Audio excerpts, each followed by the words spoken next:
We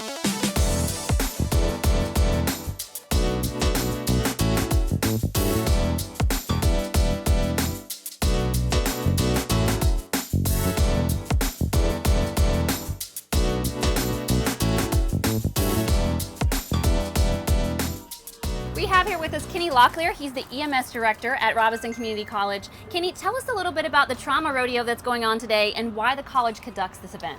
So the trauma rodeo has been going on for 7 years now. We conduct this so that we can bring all of our disciplines together: nursing, EMT, paramedic, advanced EMT, respiratory therapy, sonography, and radiography, all together.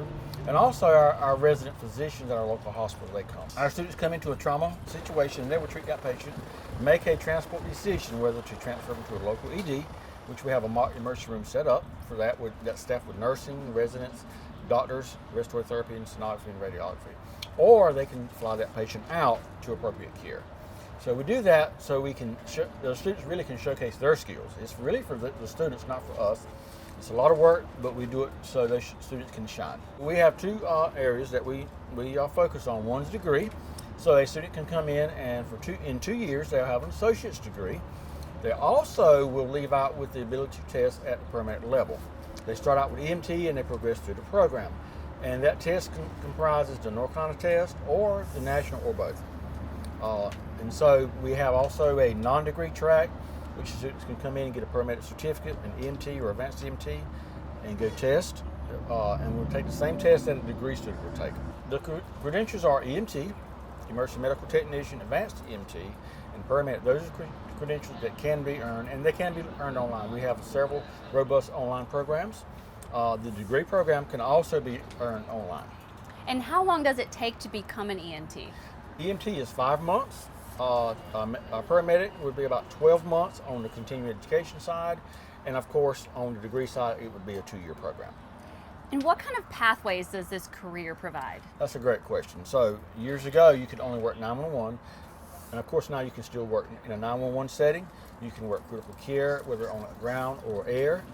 You could work in emergency room, doctor's office, urgent cares, and things like that. There's a lot of different pathways now. Yeah, and with a shortage of EMTs, it's a nationwide shortage of EMTs and paramedics. How's the program at RCC helping to staff agencies locally? We are robustly advertising. We have the simulator here. We have a lot of equipment that we've invested money in. Our administration above us has been very helpful with that. So we really beat the streets and have those students come in because we do know there's a shortage. We do think we have one of the best programs, so we encourage them to come here, and we're, for lack of a better word, we're pushing them on out into the streets as quickly as we can. This is Janaea Hicks. She's a student and soon-to-be graduate of the EMS program here, and she's going to share her testimonial with us. Janaea, how has the EMS program helped you achieve your goals? So since I've started here, my teachers are very invested in our education, and we get a lot of hands-on training. There's a lot of different certifications offered for us and different training outside. They don't kind of allow us to be stagnant, and I appreciate that. I'm also in the military, so I do like being able to take what I learned here in school and also be able to apply to the military and vice versa. And I do actually have a few of our teachers are veterans, so they also understand that also. Yeah. So I really do appreciate that, and it allows me to excel both from the civilian side and the military side. What are your future goals after you finish this program? So right now I want to get back into working 911. So I want to be able to function as a medic on the ground for a while. I would like to pursue like my critical care, flight medic, and I've also been thinking about the idea of maybe switching over to the PA side. And what would you say to someone who's considering a career in EMS? I would say that's great. It's probably one of the most fulfilling things that I do. I like being able to help people.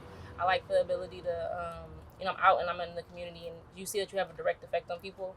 I tell people all the time that, we typically see people on the worst day of their lives. So to be able to kind of be that small, positive for them in that moment is very, very fulfilling.